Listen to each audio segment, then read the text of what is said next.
whakarongo ki te tangi a te korimako. Kōrero flowing out the hooker force. Kaupapa relevant, kaupapa out of bounds, kaupapa exigent, kaupapa paramount.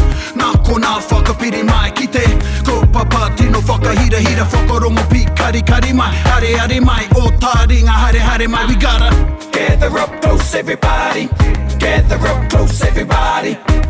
Kani move that body, kani move that body. Tēnā koutou, tēnā koe. Tēnā koutou katoa. Ai, nau mai hoki mai. Ki te punua pāho, te pāho... Whātekau. Māhia nei. Māhia nei, yeah. O Taringa, e whakapāho atu nei kia koutou. Tēnā koutou, here we are again. Māua ko taku hoa nei, te puaheiri snow, bro. Kōpeke. And we're back for this installment of Once Upon a Taima, neha. Ai. Engari, before we get into our Once Upon a Taima, me aro ki te kiwaha o tēnei hōtaka. Kiwaha. And our kiwaha today is... I wāna nei. I wāna nei. And te whakamārama o tērā e hoa, I wāna nei. I wāna nei. Oh, that poor thing. Oh. In a sarcastic way, eh? Yeah. It's best used that way. Yep, so an example would be your mate's going to trial out for, I don't know, a team, and everyone's told him, bro, you got to get fit. Makes reserve, yeah. And he's like, oh, bro, didn't get in the team. And that's when you say... that's when you say, oh, I wā. Oh, how would you say it? Oh, I wāna nei hoki. I wāna nei hoki. Yeah. I wā taku huara. Yeah. Yeah. And there's variations of that, like saying to somebody, if you're talking to them directly, you'd say, I wauna hoki. Oh, yes. Say, oh, you poor thing. You poor thing. I wau. Yeah. I wauna hoki. Oh, I wauna hoki. Ah, yeah. I saw two brothers on the Facebook the other day. One might be listening, and he was saying how he missed his brother. Ai. His bro. Te aroha, and I said to them both, oh, I wā kōrua nei hoki. I wā kōrua nei hoki. You two poor things. Te mahu. So again, there's another variation of it. I wauna hoki. To one person, I wā kōrua nei, I wā koutou nei, and of course you could say, I wā rātou nei.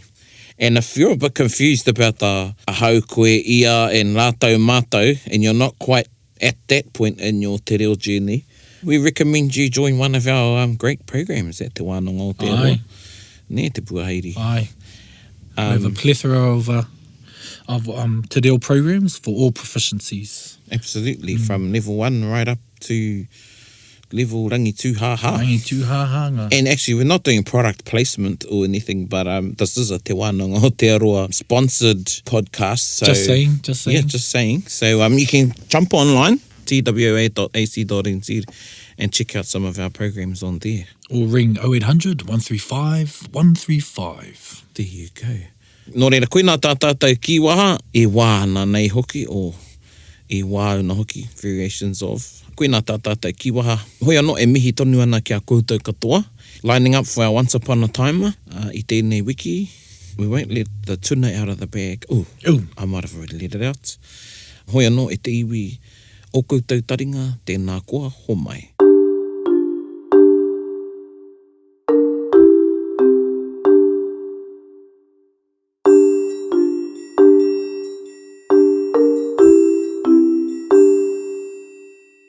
Once upon a Taima, in the day of yore, when the sons of gods walked the land and spiritual creatures filled the night, there lived the beautiful maiden Hina and her nanakia husband, Māui.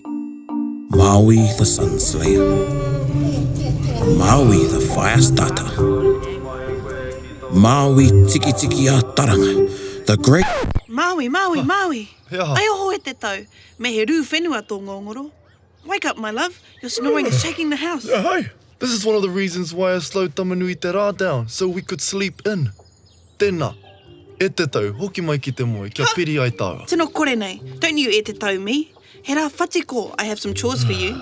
You can start with rethatching the roof, mending the kupenga, resizing the marakai, restocking the firewood, fetching kai for the kaumātua, sharpen the Turi waro. fix the pātaka boards, Not even a good morning, my hero. What sustenance shall break thy fast? Straight into do this, do that. I'm a demigod for crying out loud. Māui, are you even listening to me? Yes, e te tau. You ain't no demigod round here. I swear she can read my mind. Me mutu marika. I'm off to the puna to fetch water. And get your own breakfast. You ain't no manuhiri. Huh? Draped with a tied bundle of taha, Hina made her busy way to the puna to fetch water. Unbeknownst to her, she was being watched through the deviant eyes of a watery predator from a murky grotto of the puna. Ko ai tēnei. Hina. Hina uri, hina tea. Te hina tore o te marama. Maui is definitely the one punching in this union. I bet he doesn't even realize what jewel of a woman he has. Why, if she were mine, I would lavish her with riches beyond compare, and gems of exquisite sight, only to be rivaled by her beauty. Taku tuhi marekura, you shall be mine. Tunaroa glided his way through the water to the bank where Hina was filling the calabashes. As he arose from the water, he took the form of a human merman, shedding himself of his tuna form, while his lower half remained as a slimy tail. Hina, ko e tūmeke. Do not be startled, my gem. Wee are, too late for that. Kua taka a muri. Ko ai koe. Ko Tunaroa hou, the guardian of this puna. I must confess, for many moons I have watched you from below the water's surface in awe of your beauty. If I were your husband, I would fetch you water from the very tear ducts of Ranginui. I would make you queen of all springs. As Tunaroa spoke in his mesmerizing manner, he had drawn closer to Hina, slithering his tail around her body until she was in his slimy clutches. I'm flattered, Mr. Tunaroa, but your conduct is o te maka. Let me go or I'll tell my husband Maui. Tunaroa uncoiled himself from around Hina. Please forgive me, Taku Rei Puta. Your beauty has that effect on me. I didn't mean to scare you like that. I would do nothing to ever hurt you. Please come back, Hina. Hina, come back, please. I'm sorry. Hina! As Hina rushed back to her pa, a desperate Tunaroa receded back into his waterlogged quarters. Taku Koroponamu, you shall be mine. E tatou, where you been? Oh, tēnā, mako koe e awhina. Let me help you with those taha. Hey, that kupunga didn't need much work. The roof is done. I've restocked the firewood and I checked the snares. So guess what's for dinner? No? I'll give you a clue. It rhymes with kukupa. Mahi tika ana e te tau. Hey, e te tau, are you alright? I just smashed out all your impossible tasks and all you say is, mahi tika ana e te tau. Ew, you got slime all on your back. E pai ana koe? Yeah, I'm okay. I fell when I was checking the hinaki on my way back from the puna. You know, you ought to be more careful e te tau. Hey, I overheard the boys sussing out a fishing expedition. I haven't been invited, but I'll just sneak on board. I'm gonna talk to Nanny Moody if she can teach me some of her old school fishing techniques. You know these new discoveries are just like old knowledge coming back to us. By and by again, Hina made her daily pilgrimage to fetch water from the puna. There were days where she would retrieve water without fail, and then other days, Tunaroa would pass by with sadistic advances. Look at you. He's made you a slave. If I were to be so lucky to have you as my better half, I would bring you Arctic waters to cool you when Hine Raumati scorches the earth. And when Hine Takurua chills your bones, I would take you to the hot water springs to warm thy heart. Taku whatu tongarerewa, join me. Ha! Kōrero, fish breath. You could only be half the man as Maui. Your problem is that you see me as a prized possession to adorn your huge ego. Bite your tongue, woman! Woman now? What happened to my tuhi marekura, my gem, taku whatutonga, blah, blah, blah. That's enough, or I'll show you the extent of my wrath. Or what? I'm not something to be conquered. Maui has conquered many adversities for the sake of all and has never treated me like one. His true strength is compassion, and you, Tunaroa, are just pathetic, weak excuse of a man. You'll be sorry! Tunaroa lunged out of the water from the force of his powerful tail, and like a boa constrictor, wrapped himself around Hina, squeezing her into a slimy grip of muscle and bone. Diving into the depths with Hina, he murmured. You made me do this. If I can't have you, no one will. As they descended to the depths at great speed, Hina was able to get a hold of her head and stab Tunaroa with it. This was enough to unsettle his grip, releasing Hina to flee back to the surface of the water. Boko, you ungrateful witch, get back here! Hina fled like a missed pātiki and made for her pa. Our maiden was wet and shaken, but not once had she flinched with fear. In her eyes flickered the flames of vengeance. Been for some te tau. We ina. Should have gave me a ya, I would have been keen te tau. E te tau. E Hina. E wiri Māori ka ana koe. You're trembling. What's wrong? Breaking down with relief, Hina confessed to Maui of the ill behaviour and unnerving actions of Tunaroa. Why didn't you tell me earlier? If I can create fire in this realm but I can't protect you or help you, then all those feats are pointless. Oh, Maui, I didn't think it was a big deal. I thought I could handle myself, but Auwareake, he overpowered me. Kaore he raru e te tau. Come on, let's get inside by the fire. I'll fix you some kai. What would you like? I feel like tuna. Kwaeke. As the first morning rays spread across the land, the pā lay settled with slumber, and the embers of the night fire lay in a fragile heap of smouldering ash. Upon a rock beside a mirrored virgin puna sat Hina in her finest pueru, esteemed garments, adorning her most prized kurupounamu in one ear and a whatutonga rerewa in the other. Around her neck, a beautiful rei puta. 9 wooden skids also lay in horizontal order as if a waka were to be launched on the water. It didn't take long before the mirror-like water was disturbed by the curiosity of Tunaroa. You have some nerve showing your flawless face around here. Are you back to humiliate me again? Or have you realized the truth to my kōrero? Paia, I made a mistake yesterday. You were right, Tunaroa. He doesn't appreciate me like you do.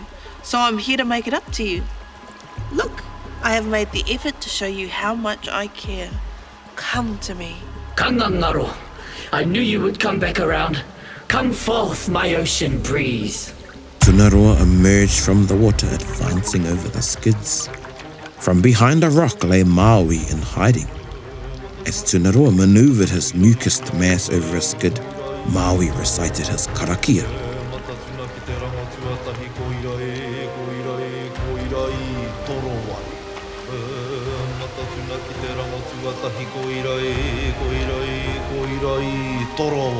It wasn't until Tunaroa was entirely out of the water and lay on the skids that Maui sprung from behind the rock. Anna, you dare to lua te tau o toku ate into your sodden realm? Kaia te ahi. In a rage of passion, Maui struck Tunaroa, mo te hemo tonu atu. So much so that the blade of his toki dismembered Tunaroa. Maui threw the various parts into different places, the tail into the ocean, which became the conga eel.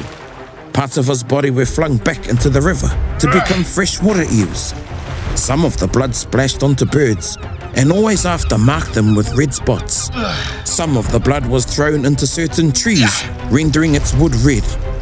The muscles and sinews of the beast also became vines and creepers. Tēnā he te tau. Me oki taua ki te kāinga. Let's go home. Oh, ka mutu pea. E te tau, I feel like breakfast. Anna, good call, my love. What shall we have? Well, I feel like tuna. Mo te he mo tonu atu.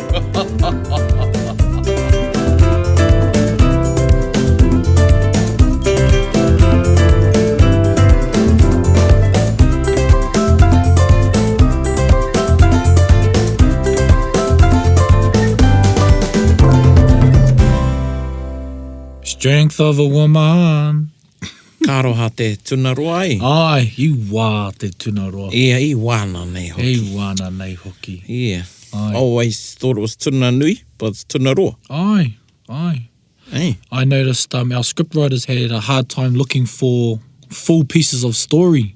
Yeah. And they had variants, and so there were a lot of variations, even one in the Cook Islands where Tunaroa is slain by Maui, Kia ora ana. out of jealousy, yeah. And then his, o ngā whēkau, ko whakatō i te whenua, ka puta mai ngā rākau niu. So that's how coconut trees, according to some kōrero in the Pacific, how they came about over there. Yeah.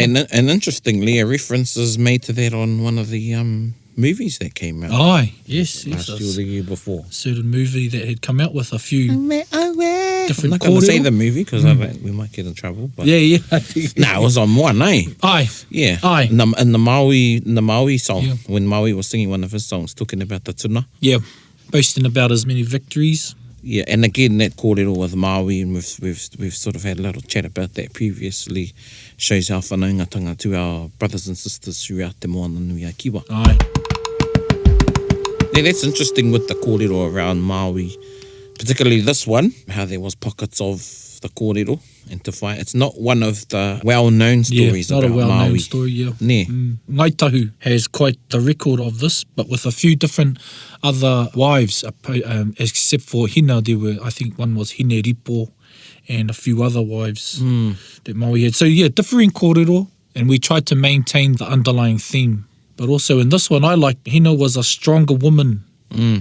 Well, Hina is a strong woman, and it shows the parity and the union between man and female. Tika, going back to when Māui chopped up old Tunaroa and has chucked his head somewhere, and was it the head into the ocean? Yeah, for the conga eel or Came something. the seawater, the tuna Aye. in the ocean, and then the body into the Freshwater bodies, yeah. Freshwater Yeah, body. growing up, we used to go mahi tuna with our uncle, and actually, our uncle is still the one at the pā who does most of ngā mahi hi tuna.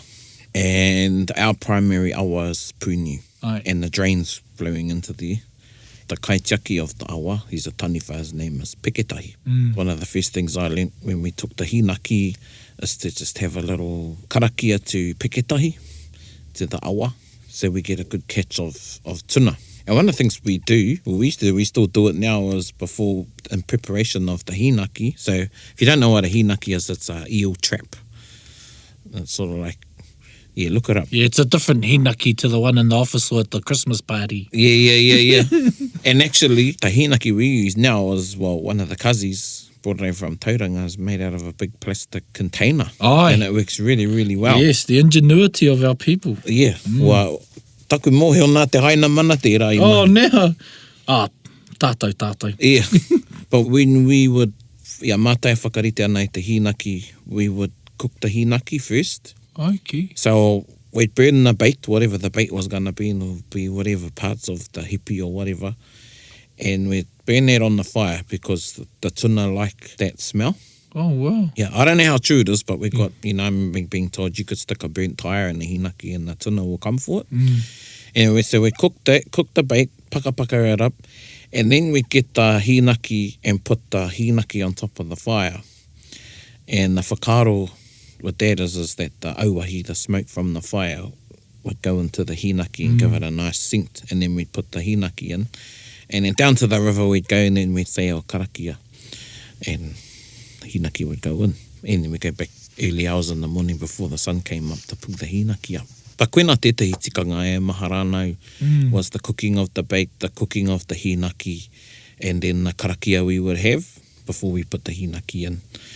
Yeah, and I think it's up to you. Some people do and some people don't, but Aye. even when I go out fishing, I have a karakia. Aye. You know, for yourself and to give, kei te tuku koe o whakaro ki te taiao. Neha. Aye. Or with gratitude. Be funny seeing that plastic thing go on the fire. Or do they still do? Nah.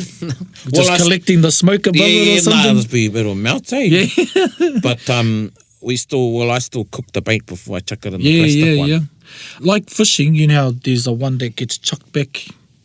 Yeah. Is that likewise with eeling, or are there any certain tikanga like that that's observed when eeling? Well, that's a good tikanga to talk about. I've been told that your first one ever is the one that you give back. Okay. So if the first time you go eeling, your first tuna, that should be the one you give back. Same fishing, that's the one you give back. And then, I don't know, there's this whakaro that, no, it's every time you go out, Yeah. the first fish you get, you give that one back. So, I don't know, I'm sort of in two you know. Yeah, yeah. What say you go out your third time, second time fishing, you get this mean-ass snapper. Yeah. Do you give that, you know, 24 kg snapper back? Or you chuck one of your bait in, Yeah. chuck one of your squids in or something. That's the test. Yeah, yeah. That's the test. And even I remember when I was little, I can't recall who told me, but another tikanga was when you go out on the boat, as you're going out, you take some prawa. Aye. And as you're going out, you say your whakaaro and you chuck it out into the ocean as you're going out. And that's actually your whakaaro to Tangaroa. Oh, kia ora. So now I'm wondering, does that make your first fish redundant? Yeah, aye. Just like the tikanga of when, I know some people still do karaki into a coin or something. Yes. And you chuck it in the awa. Yeah. Or is that your kura? Yeah. So no, we don't cook the plastic one. And yeah, and the same with the tuna as I've taken nephews and that out, you know, te mahi tuna, and Right. their first tuna they get, you know, say, you know, chuck that back, put your first tuna back. I think it's as an offering, and I think in your heart it makes you remember, I think it's about conservation as well. Yeah, yeah. I think there are a whole lot of themes in that, a whole Yeah. lot of beliefs. It's a humbling experience to give something back, to show that you are not above it, but a part of. We have something like that up north in Rāwhiti. We hope that the first one is real little or a rock cod, so we can chuck it back. But there's also a rule: if you don't catch a fish, you have to swim back. Oh, so true. Yeah, so you're like your gift back, your tuku whakaaro Yeah. isn't part of the catch, so you have to catch one more. Yeah, those rock cod, you know, I just had a memory of my father because, yeah, you get those on the reef, if you're Yeah. fishing on there, sort Yeah. of a brownie colour. Yeah, and you don't even know it's on your line until you start Yeah. pulling it up. Yeah, they can get quite big though, eh? Yeah. Well, we ate one time, Oh, yeah. just to try it out. Yeah, nah, mushy. Mushy. Because I know it's really bony, Yeah, and I've got this uncle, my dad's brother, his number one rule for any fish, cut it up in 3 and boil it up. yeah. And he's like, cut it in 3, boil it up. What do you do with the kingi angu?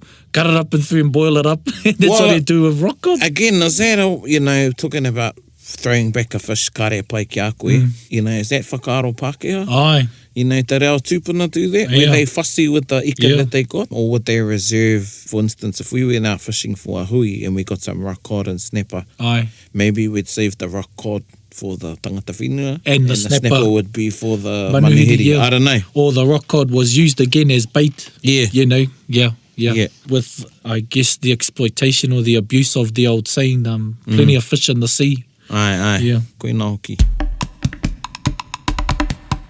Nō reira, koe nā etahi tikanga e mahara nau mo te tuna. Yeah, even the phases of the moon. But I had my auntie and uncle, who I refer to sometimes, my auntie Uru's my mum's sister, who taught me a lot. She loved tuna and mahi tuna, but she liked going fishing by the line. And Uncle Len, he was into the hinaki. And auntie, she swore by the moon. Well, not, you know, swore at it, but i hara ia rona. Ia rona. Yeah. But she was staunch to the maramataka Māori. And, yeah, I remember times, you know, we'd want to go out eeling and she'd say, oh, no, the moon's no good. And Uncle would say, oh, that's all bloody, you know. Yeah, puruheti katoa e rā kōrero. Aye. And sometimes he or she was right and sometimes it was the other way around. But, yeah, the moon was one that I remember.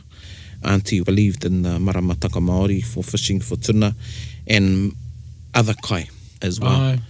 And then the preparation of the tuna. We would always tuna pāwhara. Aye. So ka tuakina te tuna, we'd gut it, and then we'd take out the backbone, and then it'd be salted, and then it'd be hung up outside to dry, get a bit dry, and then it'd be ready for either the smoker or we'd fry it. Mainly it would be fried. Yeah, I feel like tuna now. Yeah, I know. Yeah. And get the skin all crispy. Yeah, crispy it up, yeah. But I remember lots of guys to go, oh, what about the flies, auntie? No, the flies won't go on it because of the salt. Yeah. And then I go outside and I mean, nah, it's like covered in flies. Yeah. Get maggots on it. Yeah, and you just wipe them off before you cook them. Yeah. And try and forget about it. Yeah. I know one instance where they would keep the eel heads and hang them, and the iro would get in there. Ki katoa nei Yeah. ngā upoko ki Yeah, ngā, that's ki the ngā part iro. they like. Yeah. And then ka praingia e ngā kaumātua ngā iro, they would fry them up. Yeah. and then they become really crispy like twisties. Yeah. Oh, wow. Yeah. They'd cook them up like that, and there was one hui I was told of where the kids' table was bowls of these crispy things. And it was the iro. Yeah. And the local kids would rush to them, and there would be little fights over the... Yeah. Well, there is a saying in te ao Māori, e kai au I te iro, e kai te iro I au. Oh. So I will eat the iro as the iro will one day eat me. Oh, kia ora. Yeah, ahua, kua rongo au I tērā kōrero. Yeah, no, we didn't eat the iro. Yeah, I must say I didn't partake in that either. Yeah, just another interesting kōrero about the Māui on Tuna. Again, one of my koroua, he said the flies that we had back in the old days are different to the flies we have now. We've got a lot of introduced flies. Aye, that's so true. He said when they used to hang their tuna when he was a boy, they used to hang them up high. The higher the better because they'd get lots of wind. Aye. And flies wouldn't generally fly that high. Yeah, and they can't fly well in wind. That's why you keep a fan on you during the summer. Yeah. Little point anyway. Yeah, so koena no tētahi o ngā kōrero e maharana about hanging the flies up. We actually done some mahi tuna over the past summer with my nephews, and I had the tuna on the fence. I hung them on the fence. We got a wood fence out the back. It's about 1 metre and a bit high. But the wind wasn't getting it. And we got this kōwhai tree, a few kōwhai trees actually that grow out the front of our section in our neighbourhood. Aye. And I thought, I'll hang them out up there. So I hung the tuna out up there and had all the neighbours having a look over. What's this fella up to? Yeah, so koena e tahi ahuatanga e mahara nau mo te tuna. We were also told that when you get maggots on your meat or something like that, they only eat the rotten bits. Yeah. So it's a clean way with traditional insects, I guess, or native insects. Yeah. Either I still don't. Yeah. But I always think that the kai our tupuna had, there were delicacies and then there was survival kai. Bueno, koena e tahi whakaaro e pāna ki te tuna, and those of you listening, you might want to share on our Facebook page some kōrero you have about mahi tuna. Aye. And there's lots of varieties. You go down to, we used to, apparently, and now I have piharau as well. Oh, wow. So the piharau is the kana. That's the only other name I know. It's the lamprey. Aye. So it's the tuna with the sucker mouth. Yep. I think they're blind too. Yeah, so they come right up there. Yeah, they used to, yeah. Yeah. And they got no bones, they're cartilage. Aye. But they're quite prolific down in Taranaki, Whanganui, and also down south. And I think maybe in Ongarue River as well. I think you might get a piharau. Oh, yeah, those are nice tuna. Yeah. And then you've got the short fin tuna, the long fin tuna. I love tuna. Aye. I'd have tuna over, to be honest, a nice tuna, I'd have it over kina. Wow. Yeah, that's how much I love tuna, eating tuna. And I think because tuna is our kai where we're from, we're inland people. Yes. So, that's our kai. You can taste the difference from awa to awa. One of my uncles, straight away he can eat a tuna and you'll know if it's not from our awa. Oh, yes, that's cool. You can tell the taste. Yeah. That's quite cool because that shows a person's intimate relationship with their environment. Yeah. So koena e tahi kōrero mo te tuna, and tēnā koe Tunaroa, and Māui, engari e wau nā hoki. E wau nā hoki. Yeah, koena tātou kōrero rero mo te tuna, and our Once Upon a Time. I hope you enjoyed it. We didn't use our kiwaha that much, but we might, we will actually post up a post on using that kiwaha. Yeah, because of the many variations you can have it, yeah. Yeah, hoi anō koe a tātou kōrero rero mo tēnei rā. From tuna to our waiata o te wiki, and we'll have a little kōrero about it afterwards. Hoi anō, whakarongo mai.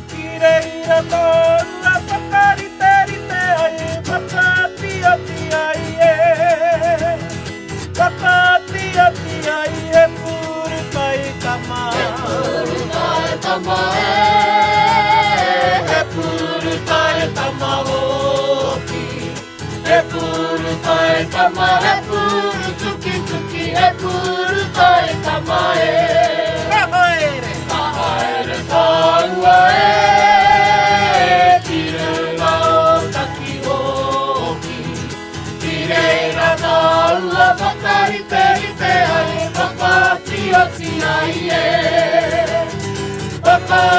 ngāti ai e.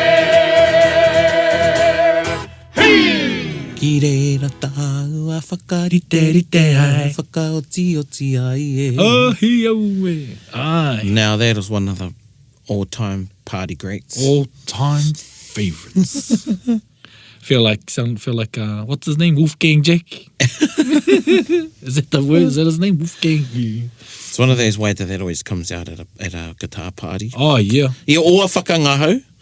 You know, and me saying party doesn't mean that, you know, there's alcohol involved. No, there's a but a jam.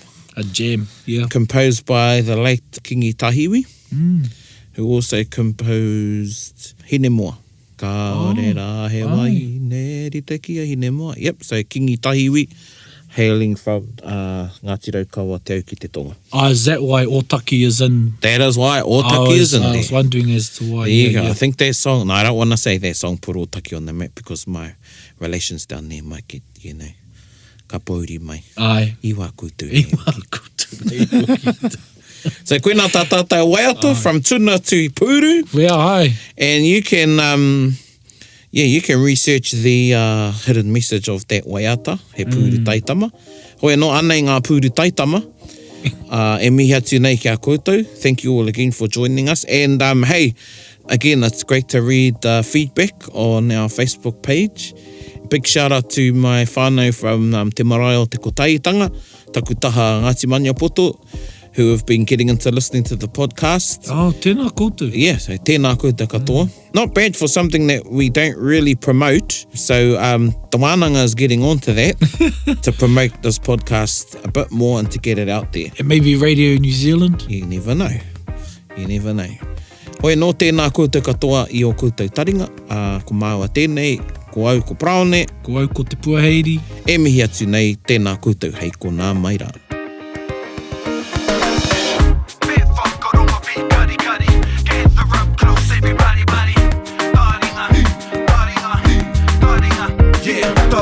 Ki o, whakarongo ki te tangi a te korimako. Kōrero flowing out the hooker force. Kaupapa relevant, kaupapa out of bounds. Kaupapa exigent, kaupapa paramount.